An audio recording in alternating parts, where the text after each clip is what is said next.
बिहार किंवा झारखंड ह्या एरियातले असलेले आणि हे दररोजचाच असा आम्ही ज्यांना चौकशी केली ते सगळे बाहेरचे असतात आणि ते सगळे वॅक्सिनेशन करपाक गेले. म्हाका तरी वाटतं ह्यासाठी ह्या कंपनीन स्वतःच्या ऑफिसामध्ये वॅक्सिनेशन सेंटर कित्याक उगडिनात जेणेकरून ते आमच्या लोकांमध्ये तरी पसरतना. आम्ही पेडणेकर जर इतले बरे असताना जर आमच्यामध्ये पसरला जाल्यार परत पेडणेकरांची परिस्थिती काय जातली. तर शक्यतो त्यांच्या जंय मोपाचें काम चलता थंय घेवचा. सगळे दुसरी गोष्ट असं विचारला ते सगळे लोक कामाक गेलेत. सगळे लोक कसले कार्पेंट्री सिव्हिल वर्क केलेत. आमच्याकडे नाहीच काय हो कोणी सिव्हिल वर्क हे आमच्याकडे कोणच कार्पेंट्री काम करणारे नाही असत. इतले जर 100 लोक जर भायले येऊ शकतात आणि माझे पेडण्याचे लोक जे भुकेलेले जे कामाक वळवतात त्यांच्यासाठी काय सेवा केली. त्यांच्यासाठी आमच्या डेप्युटी सीएमान काय प्रोव्हिजन करून दवरला.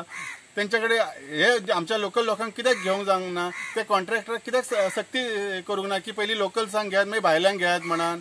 आणि सगळ्यात महत्वाची गोष्ट इतले गोष्टी घडतात असल्या मिनिस्टराक जो डेप्युटी सीएम त्यांनी राजीनामा देणं गरजेचं असा.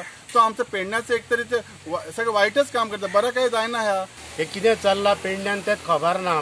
बाबू हे पेडणे काबार करूंक सोदता आणि घाटी हे घाटीत हांगा भरून पेडण्यान जर आमकां खंय तरी काबार करूंक सोदता ते जावचें ना.